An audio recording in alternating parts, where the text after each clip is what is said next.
This week we caught up with Erin Crooks from Raise 'Em Outdoors, got her up on her first archery elk hunt in the high country in Montana. We had no idea what Mother Nature had in store for us.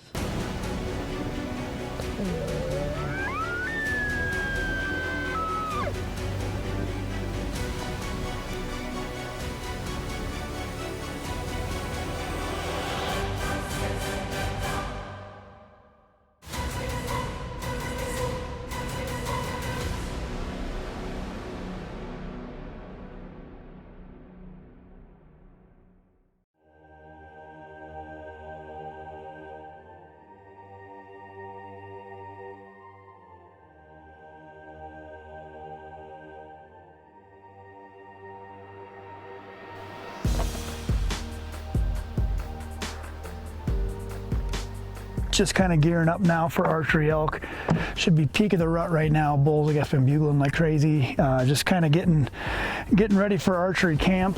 Just ready to get the western wall tent set up, get camp all ready to go. Bow shooting amazing. You never know what kind of bull you're going to find in this area. I saw 2 bulls last year over 350 and a bunch of smaller bulls, so there's some really good elk around here. We'll see what we can find. Make sure she's pounded in good. They're calling for cooler weather and moisture, which is perfect to get these elk all fired up. So we're gonna get camp in, first step, and next step is starting to chase some bugling bulls, I guess. It's elk season, baby. Last but not least, we need some firewood, so got ourselves a good lodgepole pine here, gonna drop it right down by the road. We'll have good firewood, so we'll get her going.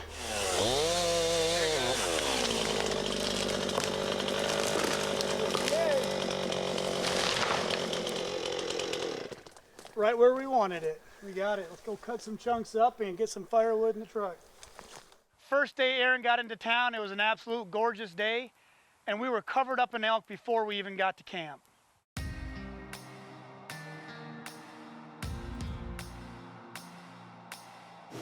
There's more on the other side of that tree. Is there a bull down there? Yeah, there's a bull, I think. Yeah, there's a bull. Big. Oh, he's legal. Met Erin Crooks a couple years ago at SHOT Show, and the one thing that hit home with Erin Crooks is she started this wonderful nonprofit called Raise 'Em Outdoors, getting youth outside hunting and fishing. I have a 5-year-old little girl, and I try to get my little girl outside as much as possible, and it's wonderful to see her have this program to help teach kids and get them the hunting and fishing equipment that they need to get out there to do the same stuff and get them away from all these electronics that the world's pushing on our youth these days. And it's just amazing to see how we can help pass on our hunting and fishing heritage. Raise 'Em Outdoors, my mission statement is to get our kids outdoors, hunting, fishing, hiking. I felt like it was something that I wanted to help other people do with their kids, and that it was something that kids, you know, they're just disconnected with the outdoors compared to how I grew up. We like gear, so we have a lot of gear. We hoard it. You go in your garage, you have a ton of stuff. And I cleaned out my own garage and I was like, dang, I have so much stuff. And I was like, I don't use this. And so I started donating all my stuff to kids, and like families started reaching out. That's how Raise 'Em Outdoors started, as I really was just distributing outdoor gear to kids and families that couldn't afford it. And then I was like, I just knew that there was so much more I could do with this besides that. So I started the idea if I wanted to host summer camps where all across the US, and eventually I want to have one in every state, where kids come with their parents and they spend the entire weekend camping, learning how to shoot rifles, learning how to shoot archery, and learning how to fly fish, hunter's education. So the next generation is our future of conservation. So it's up to our generation to pass it on. You can follow us on Instagram, Facebook, YouTube. You can donate gear if you want to donate gear. You know a kid who needs gear, or you want to learn about our camps. Go straight to my website. It's easy, raiseemoutdoors.com. If you want to help support us, another great way is you can get one of our t-shirts for sale. We sell them through our website. 100% of the proceeds go right back to Raise 'em Outdoors and go back to the kids.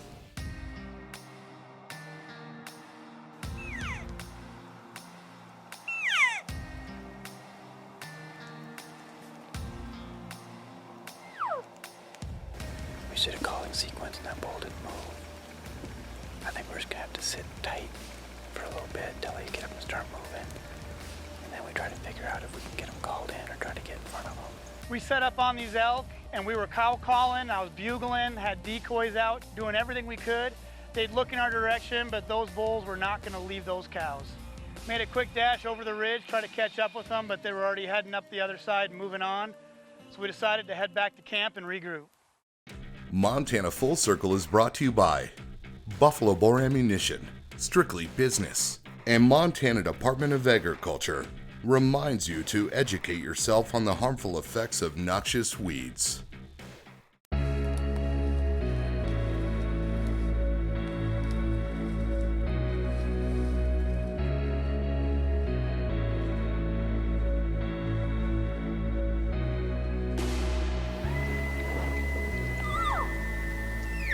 We woke up the next morning to a total different weather pattern. Definitely did not expect to come into that much snow during archery season. It felt more like a rifle season hunt at that point. Hiking in the morning, I found a pretty cool moose paddle I almost stepped on. Erin was pretty intrigued by it, and it wasn't just a few minutes later and she found a nice mule deer set. Kind of amped her up for the whole hunt. And we found the set, so that was really awesome. Set a waypoint on a wall last fall, and we're just kind of working our way down to it. It looks like it's just right down here. Onyx Maps makes it really easy to get down to it. You got an aerial view, we can see what's going on. There's a big rock outcrop down here. I want a glass from too, so we're just going to use the tools of the trade, make sure we can get where we need to get, and hopefully we can find a good bull for Erin.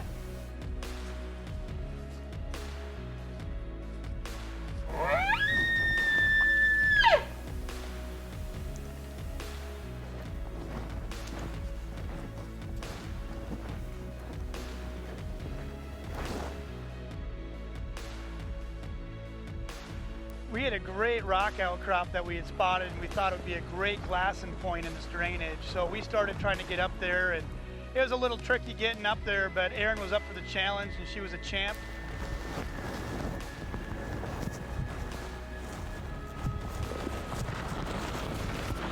I said, you expect me to come down from this?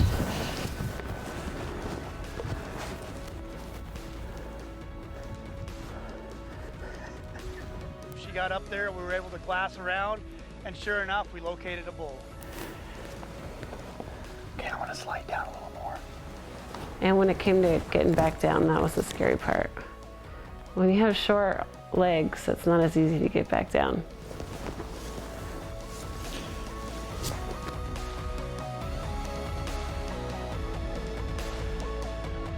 We're working our way down. We're going to get down hopefully within 100 yards and then wait for him to respond again. We think we got a pretty good location on him, so just going to keep plugging down and get Erin up there to get a good shot on him.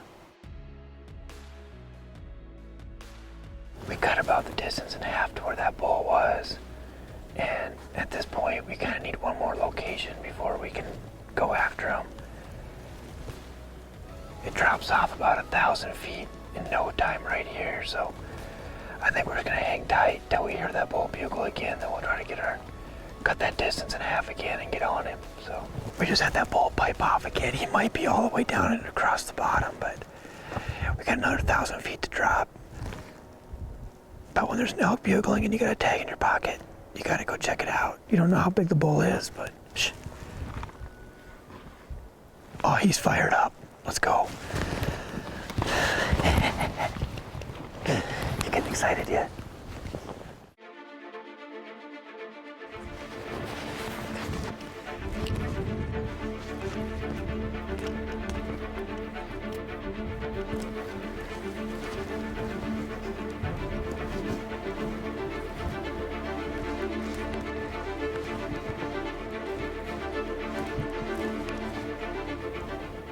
The Those bulls could be bedded right down straight below us here, so I think we just be patient.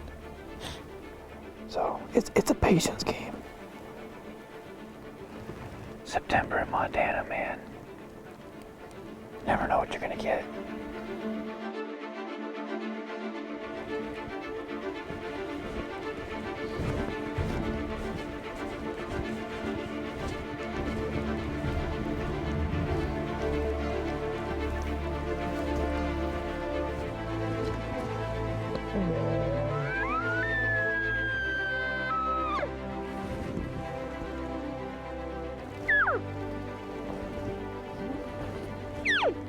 We're not hearing nothing. I think we get a little bit closer and we just hang out.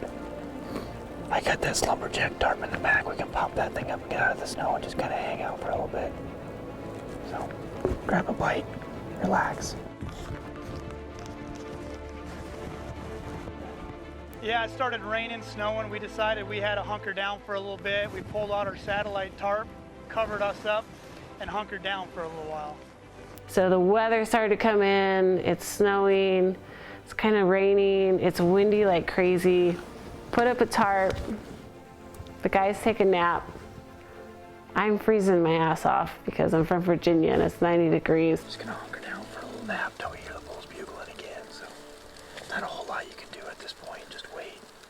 If he pipes off again, we're gonna shoot on over and try to get a good shot on him.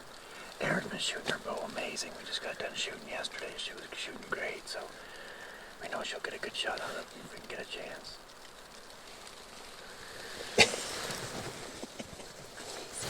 We were out there for a long time, so day one was really good.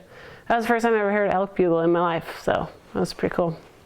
Make sure to catch up on seasons 1 and 2 of Montana Full Circle on YouTube and follow us on Facebook and Instagram. So I think we're just gonna head down here, work our way out. This is where we had those bulls bugling yesterday. So we'll head on out here and then we'll just get a locator bugle here and see if we can get something talking. The problem is the snow is gonna muffle the bugles. It's kind of a tough deal, but the good thing is that when we start hearing bugles, we're already pretty close. And the snow will really help us. Let's go get a little fire going and get out of the snow and just kind of hang out for a little bit and wait till we can hear something.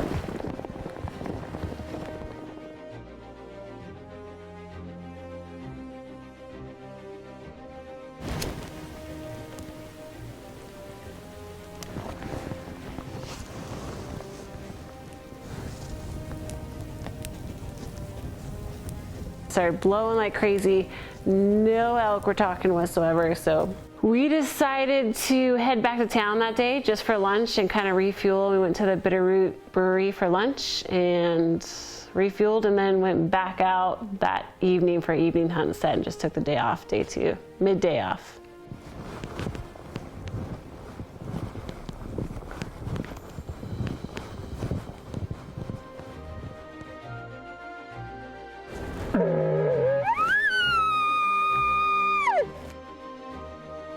Well, storm just blew through.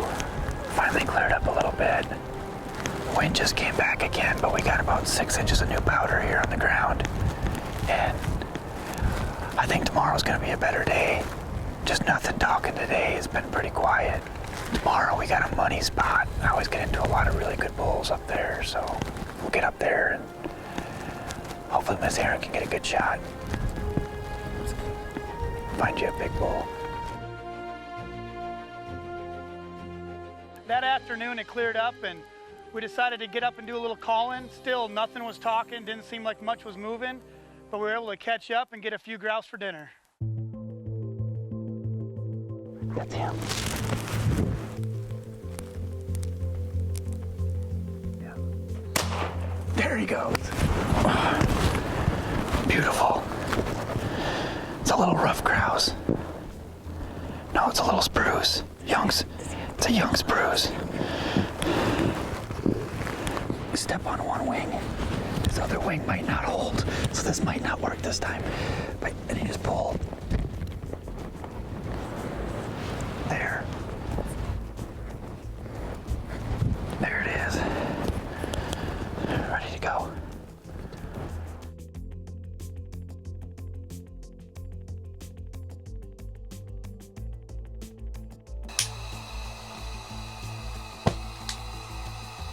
We're making some fajitas, and we just had a chickadee fly in, and it's dark. It's been dark for a while. I have no idea what this poor thing's doing. That's hot. Don't land on that. It's not gonna get you, dude. It's a freaking chickadee. It's just instinct, man. He's going for my head. There we go. Chickadee saved. I was terrified of that. Day 2, day 3 to be better.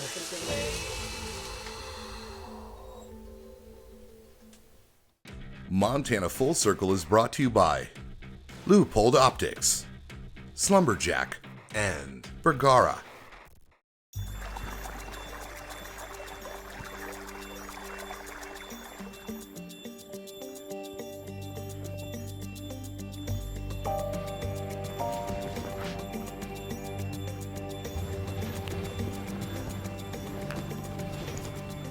The next day we decided to go to the high country. We totally changed our plans, got into the high country, and there was snow all over. Little tricky hiking. It was a long hike in back to where I wanted to get. But Erin, being a flatlander, she was a champ. She got back there no problem. We got to where I wanted to get, and sure enough, we got back there and I heard Old Red. I'm gonna go really slow, and let's just kind of stay tight together, guys. Keep your eyes vigilant. Ooh, stay.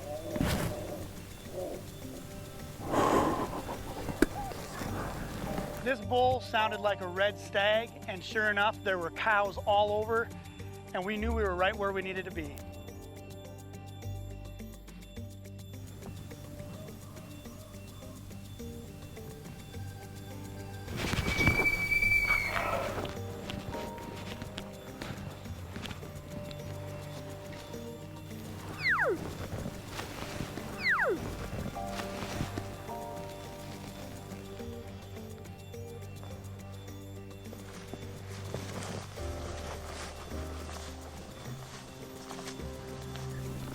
You gotta wait for everything to go just right, and you need a little luck. But you gotta have the wind in your favor, so we've been sitting for about 45 minutes waiting for the wind to switch, and I think we finally got a good wind. We were trying to devise our game plan. They're about 500 yards away, and out of nowhere, they decided they were heading up and out of there. Whether another bull pushed the herd out of there or not, I have no idea. But those guys took off over the ridge. We went to the top of the ridge to see what was going on, and they were nowhere to be seen.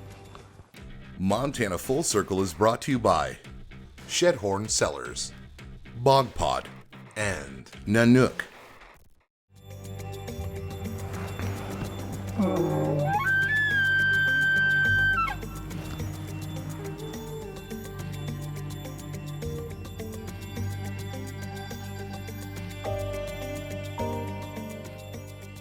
We were waiting there trying to find out where that herd of elk had gone, and I was glassing way far away, about a mile or so, and I glassed a bull that was about to crest the ridge. There's a big bull down there. He's by himself. That's the kind of bull you want to go after. He's right down there. He's really big. Oh, the deer. There he is. He's heading for the ridge.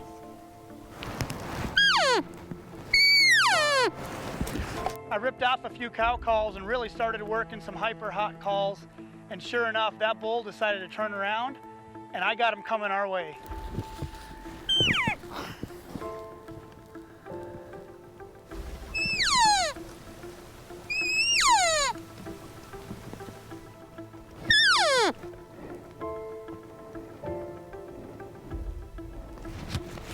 I'm gonna try to sound like a little bull.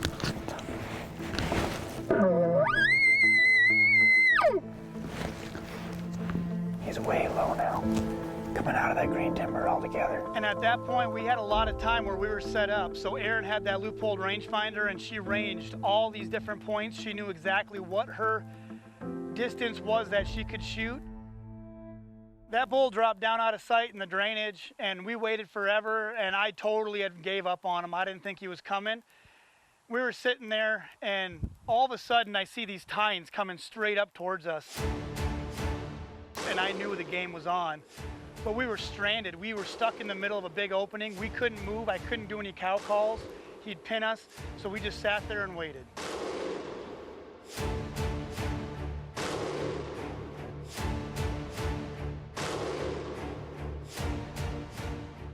My heart was pounding, but it wasn't, I mean, I just tried to stay as calm as possible. I was replaying my shot in my head. I was like, okay, Erin, you gotta follow through, follow through, follow through. You know, and so I just kept my eyes on him. I was like, gets a little bit closer. As soon as he puts his head down, I'm gonna draw back. My heart never stopped pounding, and I just kept my eyes on him, and I was just like, it's gonna happen, it's gonna happen.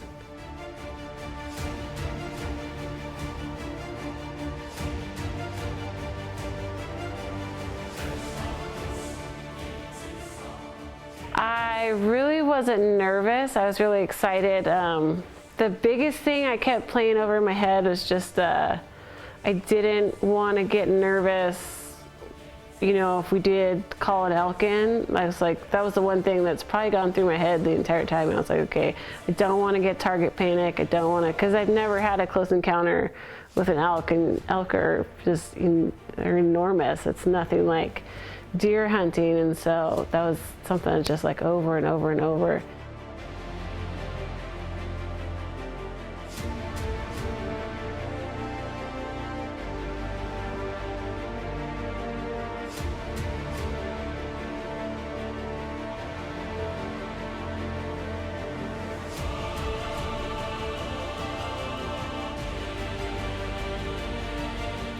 This is one of those situations where I got caught with my pants down. I didn't think I had that bull coming all the way in, and sure enough, by the time that he was already committed, I couldn't move.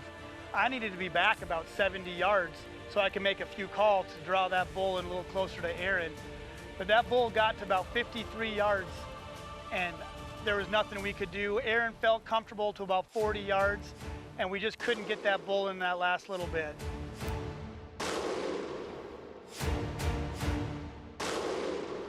I don't shoot past 50 very often, and so it wasn't something that I was comfortable doing, so I was just hoping, you know, just gonna take a little bit closer steps to us and get closer, and he just kept coming. And he was just grazing. He was just calmly came around us, never said a word. Didn't take the shot, I wasn't comfortable with it, and so he went right behind us, and we tried to call him back in with little cow calls, and the closest I've ever come to a bull, and the closest I've ever seen an elk, so it was pretty cool.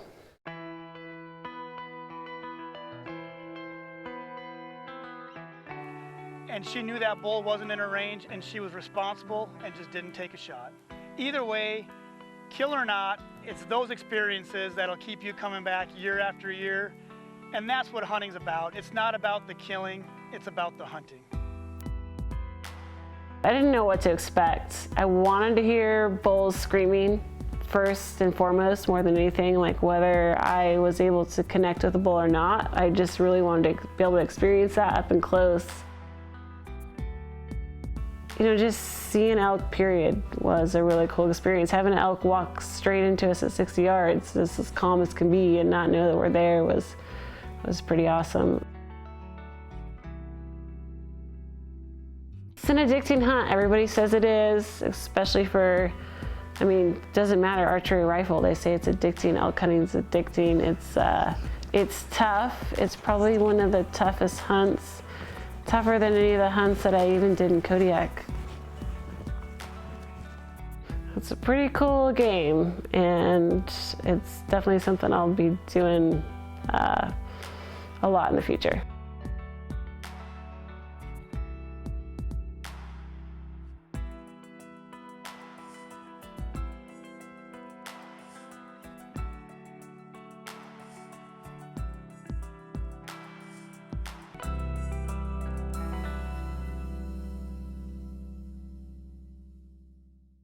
Montana Full Circle is brought to you by these fine sponsors. And Bitterroot Brewing. After the hunt, enjoy Montana's best brew.